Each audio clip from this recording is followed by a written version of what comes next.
Welcome to the Wholesaling Inc. podcast. I'm your host, Chris Arnold. Excited you guys are with us today. I got a little special treat for you. Some of the people out there that are listening are in a dynamic where they're doing real estate investment with their spouse.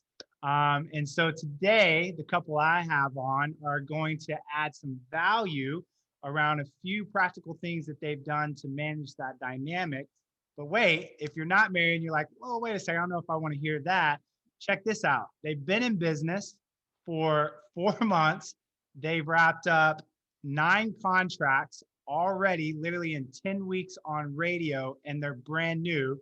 So the second piece we're going to deliver to you guys is their story on radio and how in the world do you get in the first 4 months of starting in business as a married couple, right? That's another dynamic.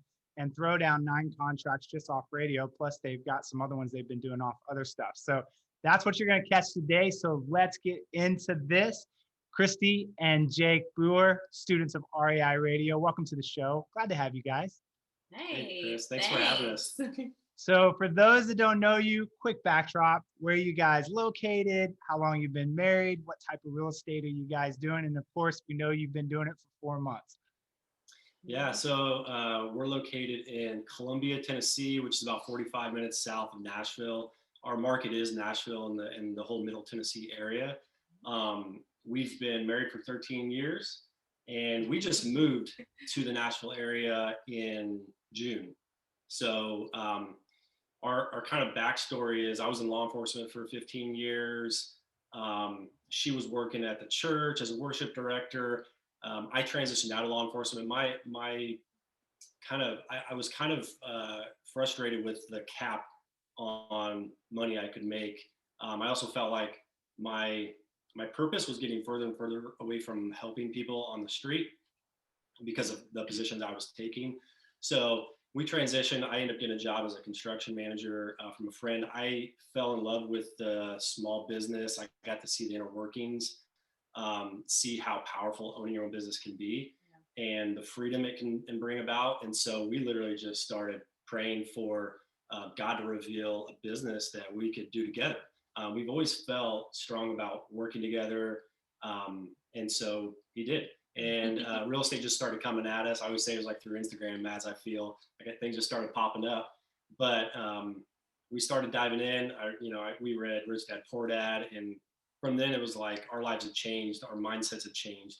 So we started listening to podcasts, Wholesaling Inc., we're reading a lot of books, and we're like, yeah, this is it. Let's do this thing. And we never really got any traction in San Diego. We kind of dabbled with some things, but other than that, once COVID hit, we were really feeling the drive or the draw to come to Nashville. And so we said, heck, let's just let's take equity from our house, let's live and start this business. And at that time, we'd already become students of REI Radio.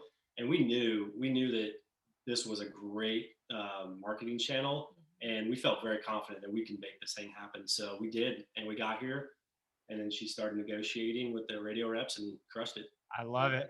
So I love what you said, that really the initial vision was as a couple that you could do something together. It wasn't, we're going to go do X. Oh, maybe we should do it together. Is we're going to do something together. We just need to figure out what that is, because you guys started with this vision of running a business together, which I love. So for those listening, right, and they're like, okay, if we're having like real talk, right, we probably know that most of the people working together as married couples, the ones I do, that's a challenge. I think it's a challenge for everyone, but some do better than others at navigating it and making it work.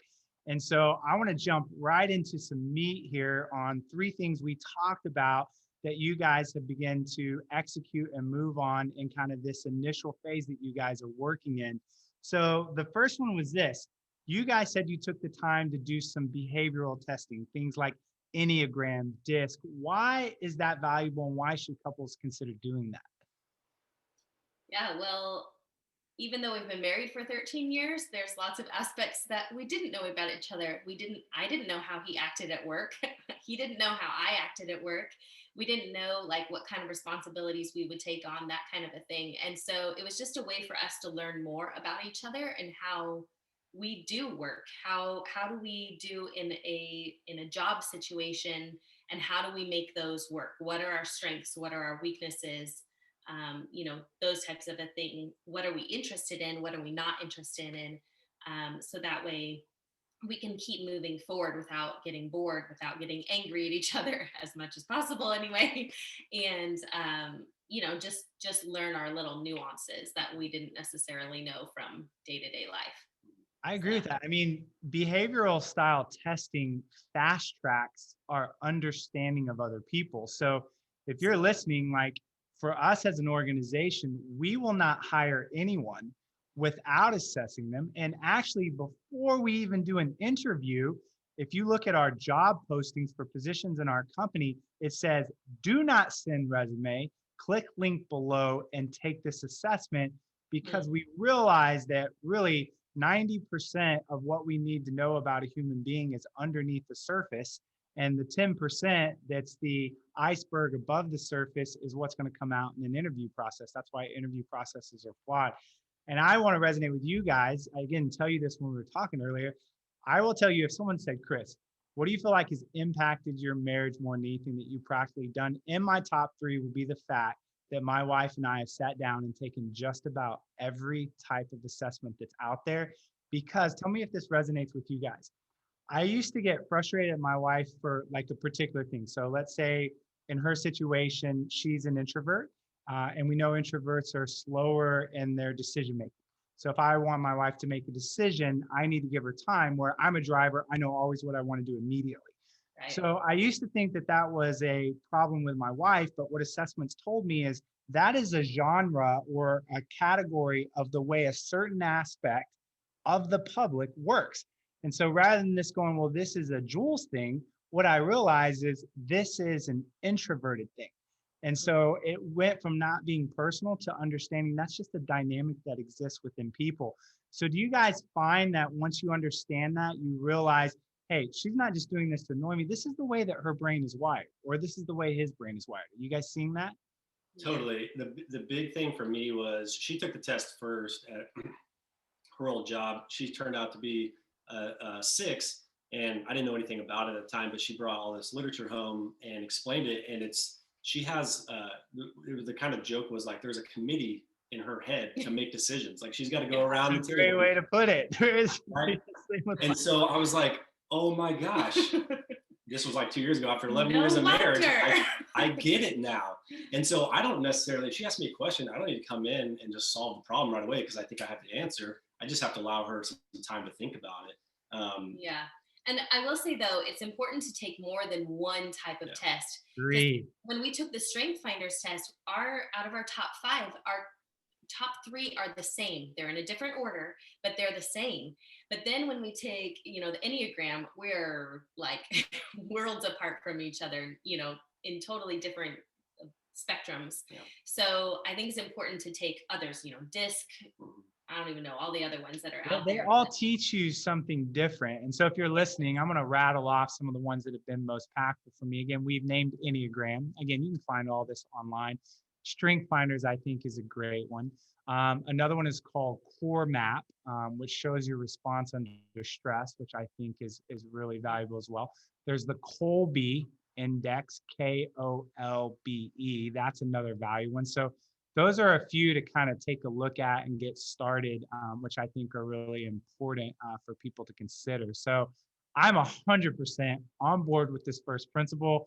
I'm letting you guys know, like, this was a game changer in my relationship with my wife. And I think it's important, obviously, in your partnership and your marriage.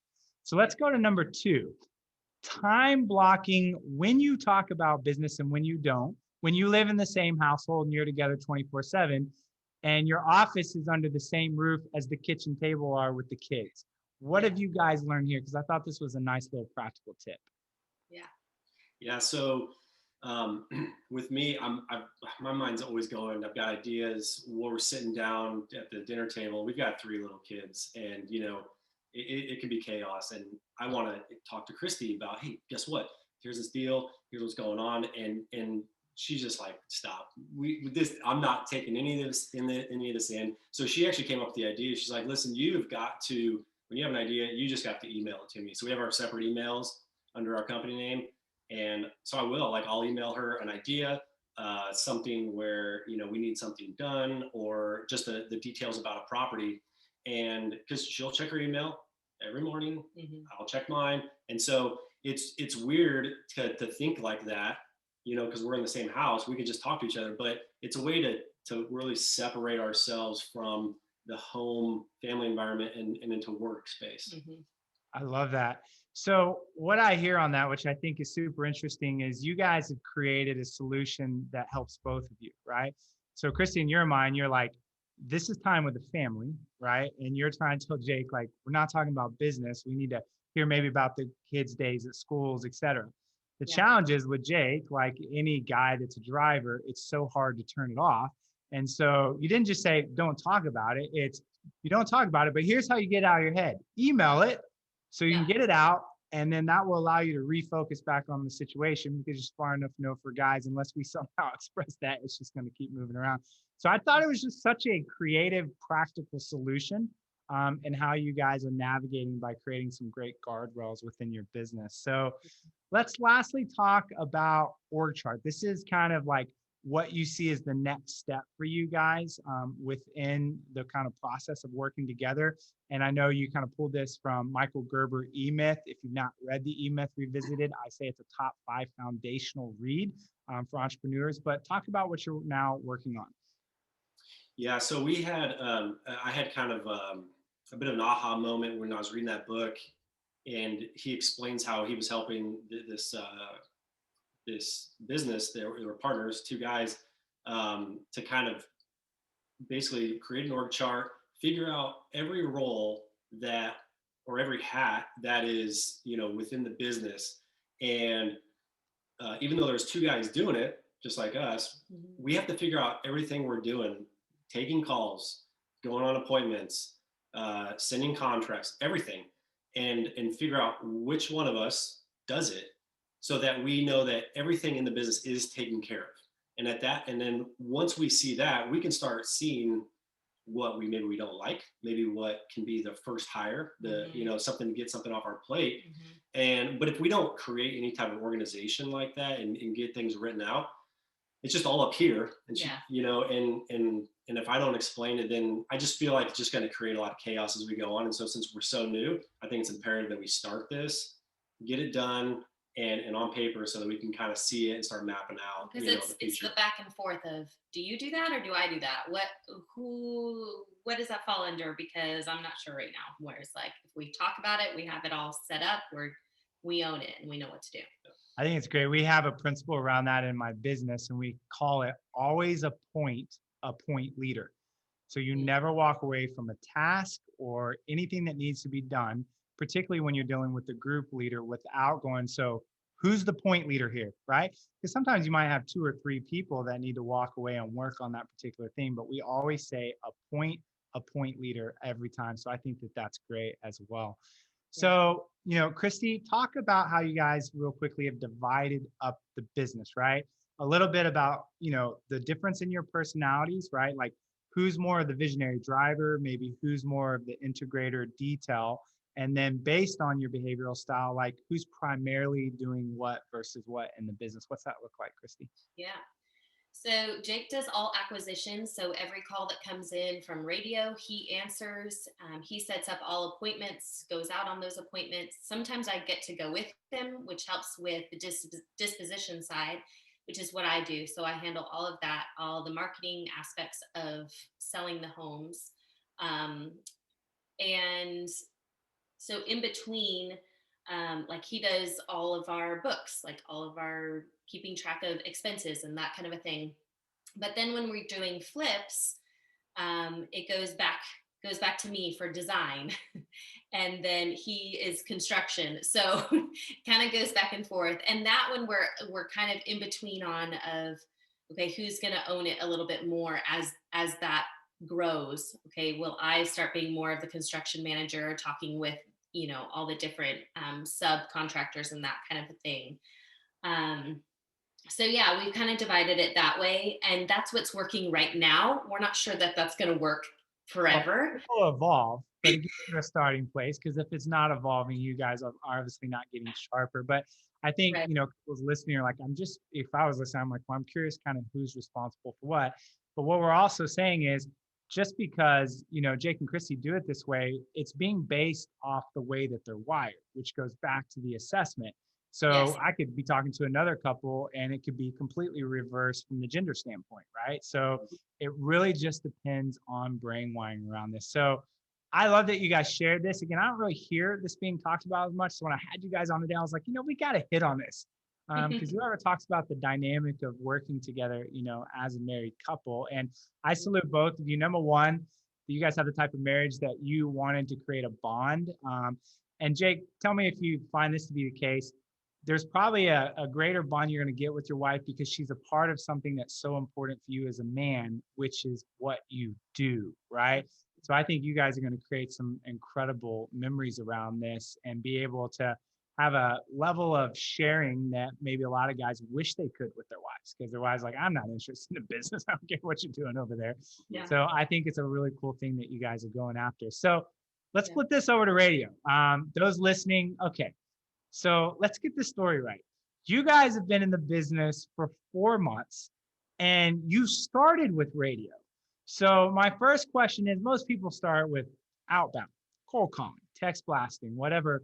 What made you guys feel the confidence to start with radio, and why did you go, you know what, I think this is the best thing to start as someone new to the business? And either of you guys can answer that, whoever wants to go. Yeah, I first heard you on the very first podcast you came on, Wholesaling Inc., to talk about this marketing channel, and I was just like, what resonated with me was the inbound marketing, as opposed to like constantly being on a dialer, constantly handwriting letters, that kind of thing. And I also, we had kind of looked at like the expenses of direct mail, and so when I started hearing you talk about the cost, how they're very similar, sometimes radio is even less, I was like, to me that makes a lot of sense, because we have 3 small kids. We're trying to design a life for ourselves that I'm not working 8 to 10 hours a day just on the dialer.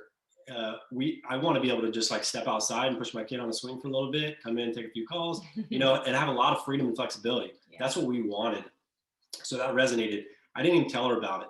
I think you were on again like 2 to 3 weeks later. She's like, hey, I just heard this podcast. This guy named Chris, he's coaching on radio. And I'm like, I heard it. And we were just like, this is it. Yeah. We knew it. I was like, this sounds really cool, because, the idea of like pulling lists and sending mass mail. I had worked for nonprofits for several years, and we were always sending out mass mail, marketing pieces, fundraising pieces, all this kind of stuff.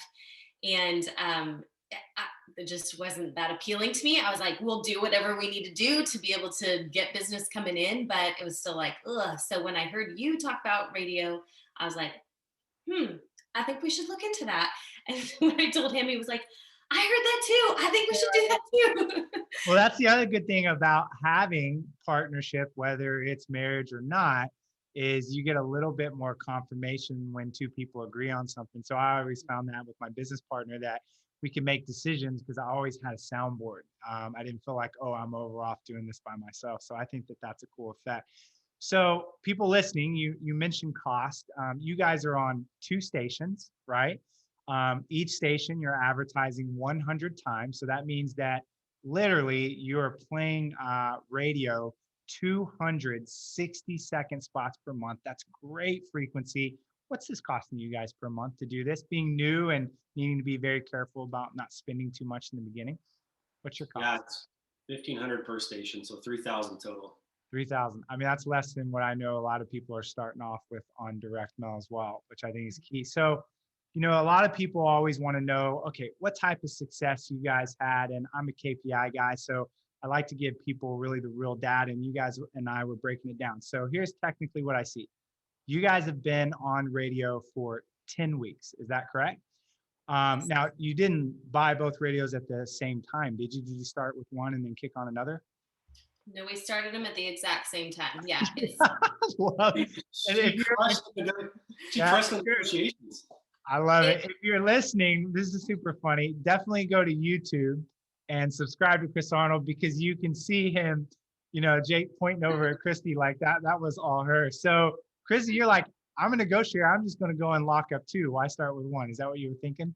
Yeah. So what happened was the way that the cumes came out and everything, I knew that I wanted a wider audience. So we chose two country stations, and the radio, like the company Cumulus that owns those stations, had two stations. And so I really only had to work with one salesperson, which was an amazing opportunity for me anyway.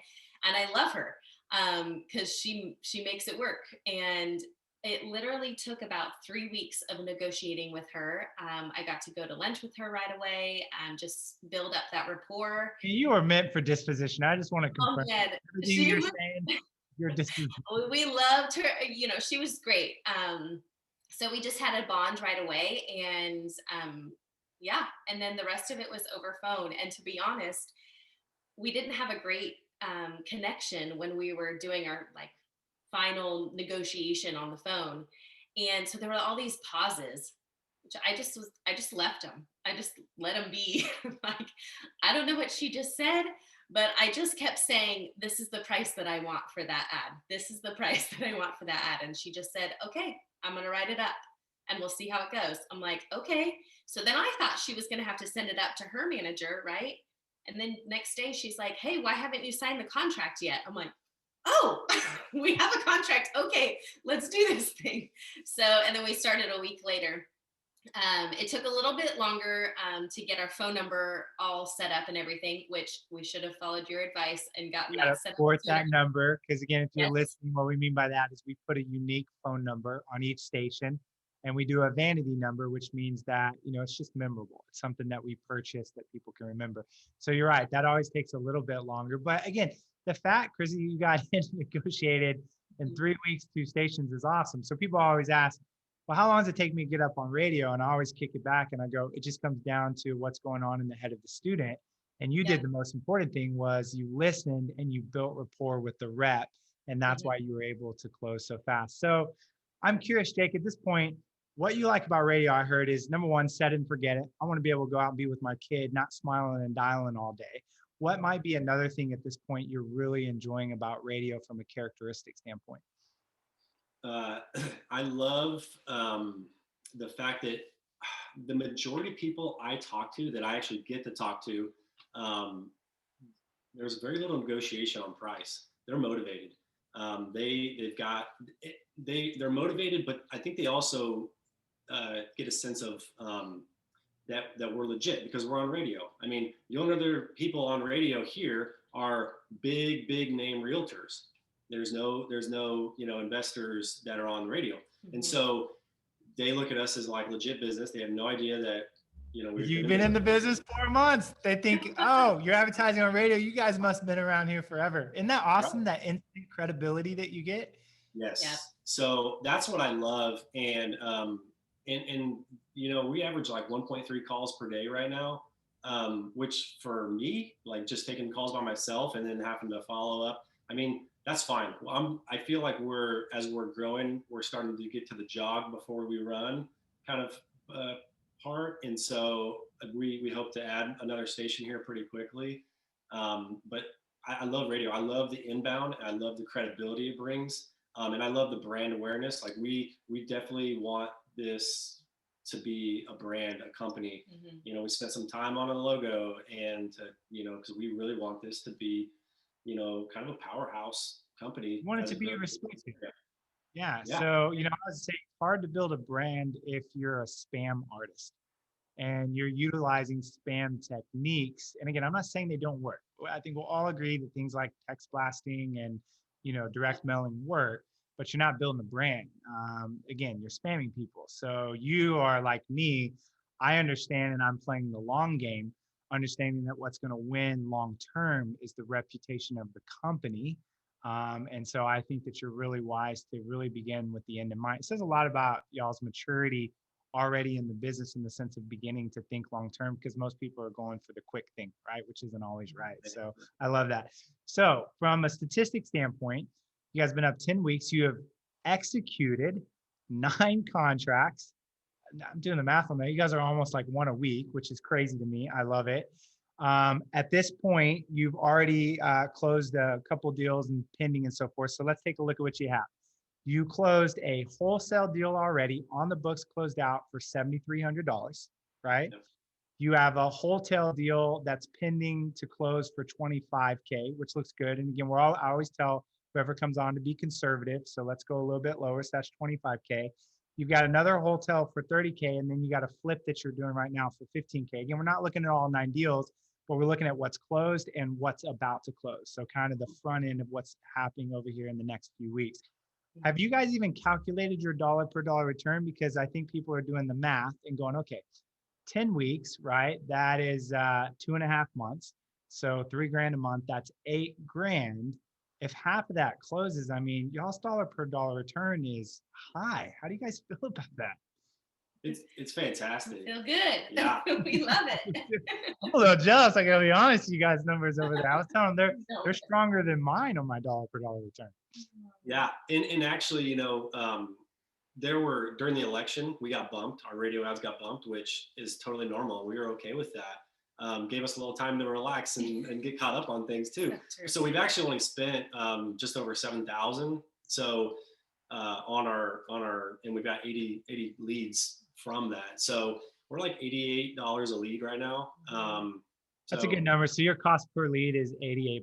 Yeah, ours revolves around that $70 to $80 range in Dallas as well. So people always like to ask that number. Again, it's going to vary market to market, but you and I are pretty close on that, which is awesome. So, super cool. I'm super proud of you guys. The fact that you're in 4 months, and then you remind me, oh yeah, because again, I'm so futuristic. Yeah, we just had elections and we're still dealing with challenges from the current economy with COVID. And I just had to remind myself, oh yeah, you guys are doing this while we're going through 2 major things this particular year, which I always have to remind myself, oh yeah, they're not even running at full capacity on radio yet because we're not under normal conditions. So kudos to you guys. I love it. Yeah. So if you're listening, right, and you're like, okay, and I know how this works, right? You talk about radio and then, we start to bring people on. And then what I hear now with students is like, and people that join REI Radio, they're like, okay, I get it. It's one student after another. This guy, Chris, is telling us the truth. It's working. And I always remind people, like, I was invited into Wholesaling to become a coach, and I wanted to bring you my very best. And radio is it.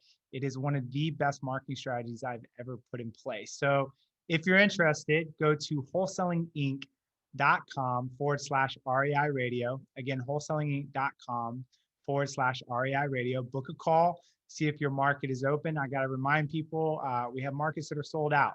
So if you're kind of on the fence, I tell people, again, just being honest with you guys, at some point in the future here, we're going to have all the markets sold out, and that's going to be it. And then I'll be teaching and coaching on the next thing I got in my back pocket. So I love it.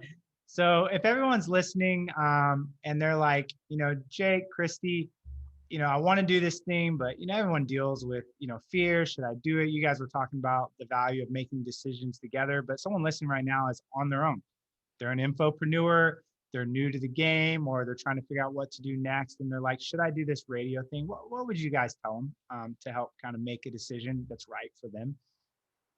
Yeah, I would say book a call. I mean, she once she heard the podcast you were on, she's like, I booked a call, and Wholesaling's going to call you, Jake. They're going to call you and talk. I was like, great. And from the get-go, all I felt was this passion and energy for this business, and it was clear, like, okay, I feel like we're going to be part of a community that's going to help us thrive. And we felt that all the way through, like even being in part of the alumni now with your coaching. I told Christy on the first one I was part of, I'm like, I got more value out of that hour than any other thing that we've kind of like looked into. Yeah. So book a call, and I'll tell you, if your market's open and you're looking to just like boost your game or just start, it's going to blow your mind. It takes time. Like everything takes time to get going. But once you get that rock up the hill, look out, because it's it's rolling down quick. Yeah, but it's been amazing. The coaching program, like your videos, everything just walked us through step by step of everything, the language, the jargon, all the different things that we needed to know to be able to sound like we knew what we were doing, and to know that we knew what we were doing. We can be quick studies on this too. So I love that we can take your experience and you're giving that to us and helping us grow exponentially. So it's huge. Man, it's an honor to serve you guys. And again, I just want to publicly praise you guys, number one, for being an inspiration today for couples who might be thinking about making the decision to work together. I'm sure some people listening today, this really got them thinking about that. And number two, I think a lot of people out there were like, wow, 4 months, all the contracts that you've done, these type of things really motivate us, because it's like, well, if they can run at that level, I'm going to go back, kind of consider what I'm doing, not just with radio, but as a whole in my business, and know that is the speed you can move if you get in and focus and do what you need to do. So thank you guys so much for being on the show. And to the rest of you guys, as always, we appreciate you coming on. And until next time, we will catch you soon when we add more value. Talk to you later.